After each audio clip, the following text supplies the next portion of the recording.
Hello everyone, I Vaishali Verma welcome you all to the Storytellers.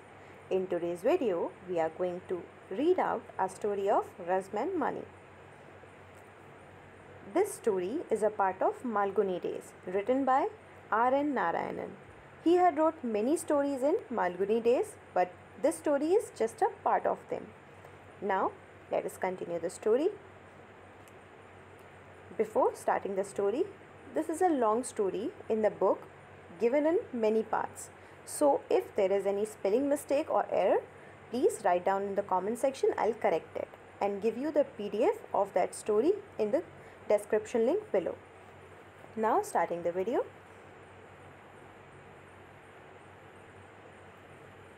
In these lines, poet had defined how the Malguni was.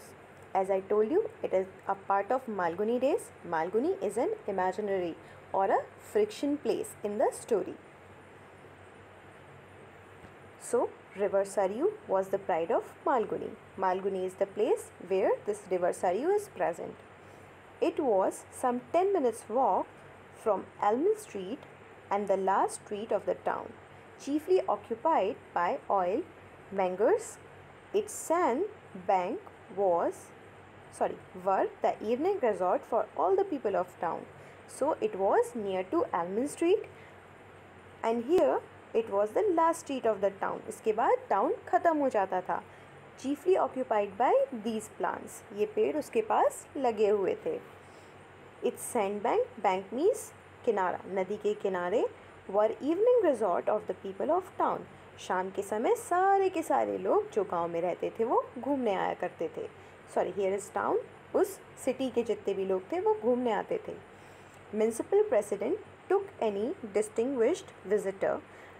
In general sense distinguish means अलग या फिर different, but here distinguish means special. जब भी कोई special guest या visitor आया करते थे in the town, so municipal president used to bring them at the Sarayu river to the top of the town hall and proudly pointed at him the Saryu river in the moonlight. और जिसको भी लाया करते थे उसको Saryu river को point करके दिखाया करते थे. ग्लिस्टरिंग इन मूनलाइट, जो कि सनलाइट में ग्लिस्टर मीन्स शाइन करना, चमक रही होती थी. लाइक अ सिल्वर बेल्ट, जैसे कि एक सिल्वर की बड़ी सी बेल्ट हो. अक्रॉस द नॉर्थ, पूरे के पूरे टाउन के नॉर्थ में. The usual evening crowd was on the sand. Now, here the story begins. शाम के समय सारे के सारे लोग उस मिट्टी से भरी, सैंड से भरी नदी के पास बैठे हुए थे. Swaminathan and Mani sat aloft. Aloft means apart, लोगों से दूर. On the river step, Swaminathan और मनी बैठे हुए थे रिवर स्टेप पर जहाँ बाकी सारे लोग नहीं थे, उनसे दूर थे. And there legs was tangling in the water. उनके जो पाँव थे वो पानी में डूबे हुए थे. The peepal branches overhanging the river rustled pleasantly. Pleasantly means with the happiness, और जो अच्छी लगे, they are called as pleasantly. Rustling means लहराना. पीपल ट्री की जो ब्रांचेस थी वो ठंडी हवा में लहरा रही थी. The light breeze, breeze means ठंडी हवा, played about the box. Pot means the branches of tree. Scattered stray leaves. Stray means the leaves which stray means which have no direction. Scattered stray leaves on the gliding stream below.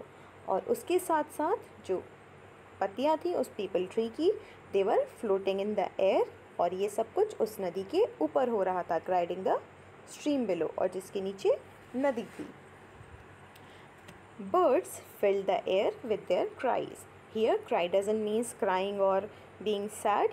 Here cry means the sound of birds. जो air थी वो birds की sounds के साथ पूरी तरह भरी हुई थी, मतलब चारों तरफ सिर्फ बर्ड्स की आवाज़ आ रही थी. फार अवे, बहुत दूर. नियर नलपास मैंगो ग्रूव्स, जो कि एक एरिया था जहाँ पर मैंगो ग्रूव्स थी. आ लिटिल डाउन स्ट्रीम, एक छोटा सा नदी बह रही थी जो कि सरयू रिवर का पार्ट थी. A herd of cattle crossing the river. एक एनिमल्स का ग्रुप उस नदी को क्रॉस कर रहा था. And then a country cart by bullocks passed.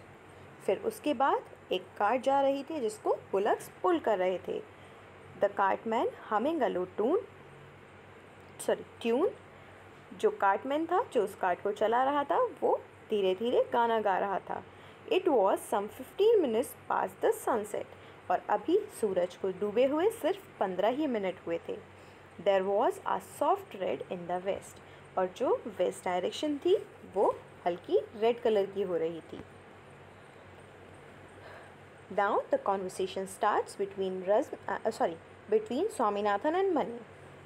Water runs very deep here, doesn't it? says the Mani. Mani asked. Mani ने पूछा कि यहाँ पानी बहुत ज़्यादा गहरा है क्या?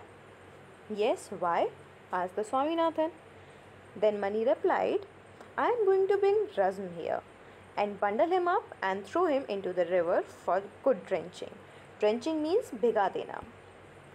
सो स्वामीनाथन रिप्लाइड कि मैं यहाँ रज़्म को लेकर आऊँगा, बंडल हिम अप, उसको एक साथ बांध दूँगा, and throw him into the river, throw means फेंक देना, और उसे एक नदी में फेंक दूँगा, for good drenching, drenching means being wet, और उसे पूरी तरह भिगा दूँगा।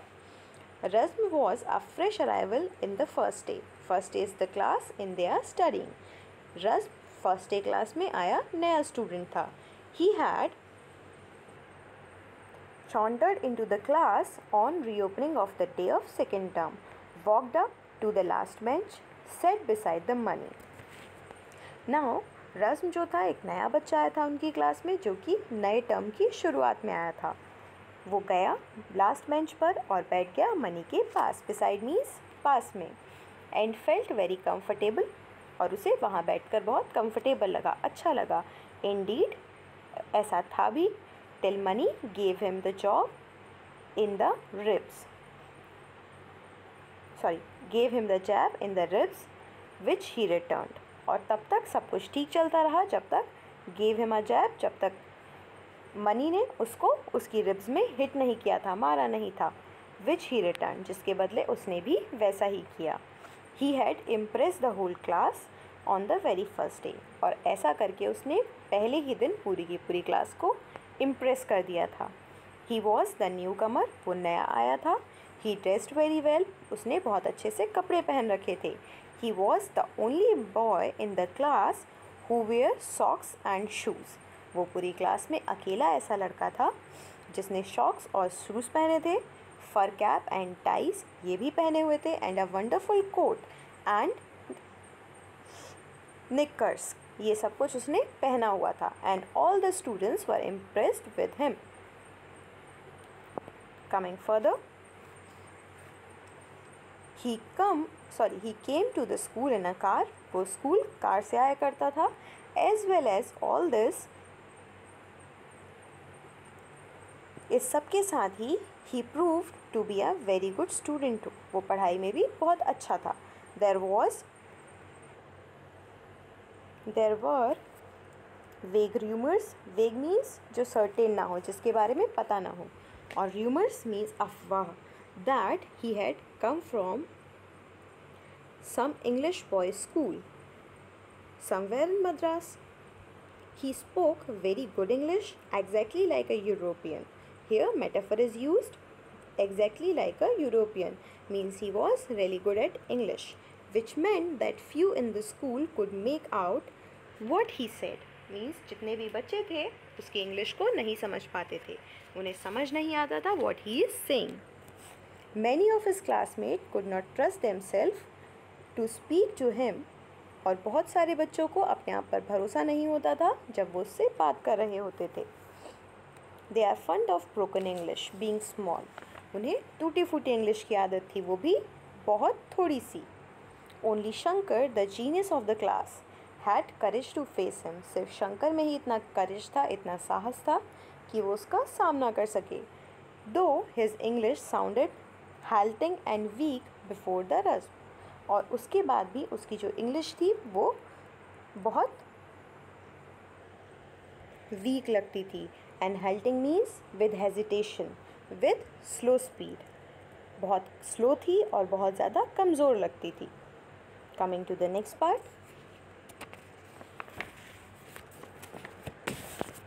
This Rajam was the rival of Mani. Rival का मीन्स होता है a person who is your competition, competing with you, is called as rival. He behaved with money with certain nonchalance. Nonchalance means indifference or unconcerned. उसने money को भी उसी तरह treat किया जिस तरह वो बाकी सबको ट्रीट कर रहा था, एक अलग वे में ट्रीट नहीं किया. Which Mani was not use to, जिसकी मनी को बिल्कुल आदत नहीं थी. If Mani jabbed, Rajam jabbed. If Mani clouded, he clouded. If Mani kicked, he also kicked. If Mani was the overlord of the class, Razm seemed to be nothing less to him. Means he was giving competition to him in each and every scope. और अगर money अपनी class में सबको overthrow कर रहा था तो रज़्म भी उससे पीछे नहीं था. He was nothing less means वो उससे पीछे नहीं था. And added to all this fact, Razm was a regular 70%, second to Shankar only. Means he was good at study as well. He was the second person in the class and he was getting 70% marks. There were sure indication that Razm was the new power in the class, and because of this a new thing emerged in the class, that he is going to suppress the money or he is going to overpower him. Day by day, as money looked on, it was becoming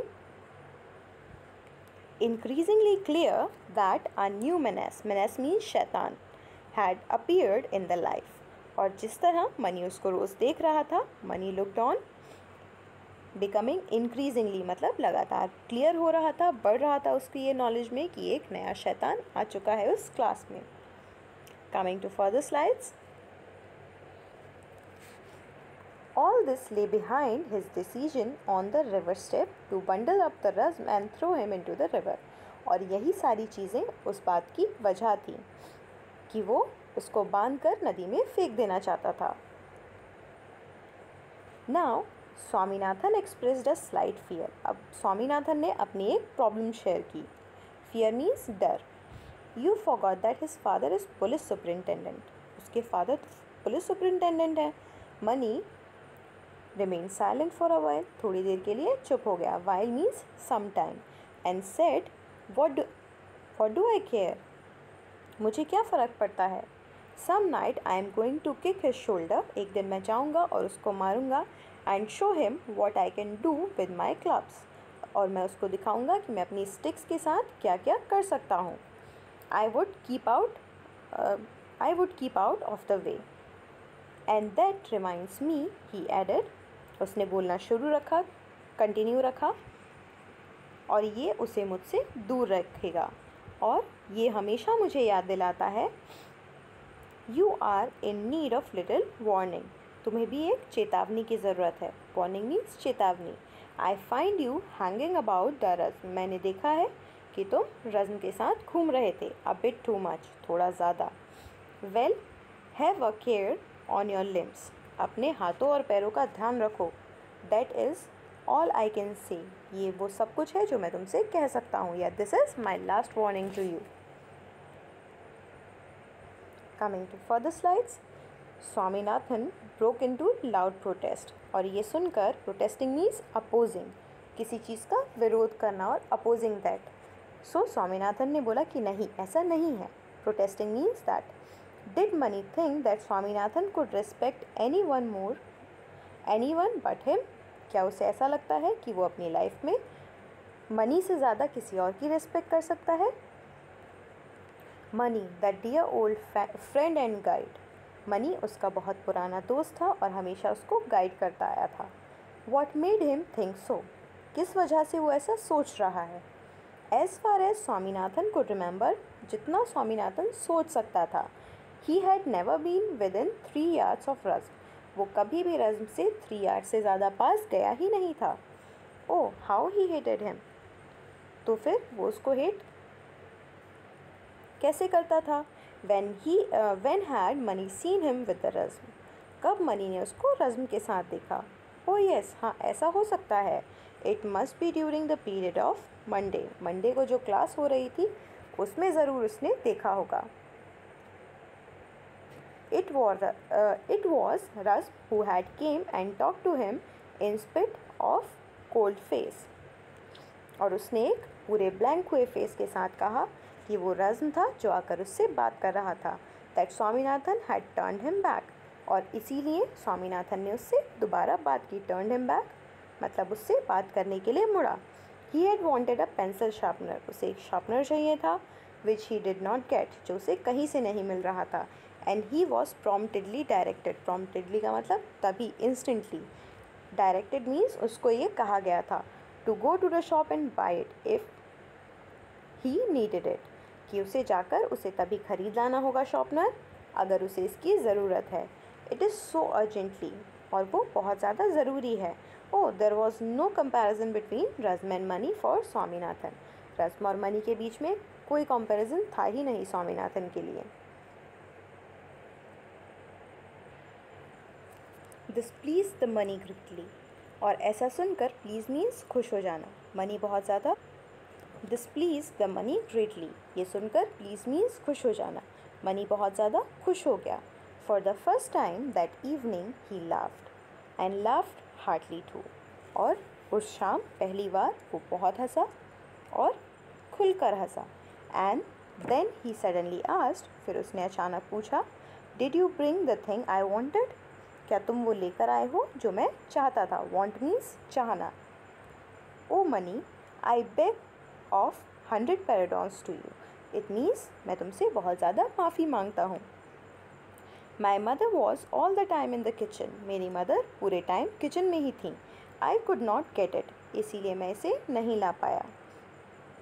here it refers to lime pickle, यहाँ पर it का meaning है नींबू का अचार। He was asking for lime pickle at that time when he said it. You are coward, तुम बहुत ज़्यादा कावर्ड हो, बहुत डरते हो। Oh, the river bank and the fine evening, इस शाम में जहाँ पे नदी के किनारे बहुत अच्छा वेदर है। How splendid, splendid का मतलब होता है जो देखने में प्लीजेंट लगे, अच्छा लगे, और ब्यूटिफुल, कितना beautiful it would have been, कितना अच्छा होता, कितना प्लीजेंट होता अगर हम यहाँ नदी के किनारे बैठकर लाइम पिकल खाते तो। This was the first scenario of the story. I will come up with the second part of the story in other video. Thanks for watching the video, and if you like the video, hit the like button and subscribe the channel for further videos. As soon as possible, I'll bring you the second part of this video. Thanks for watching.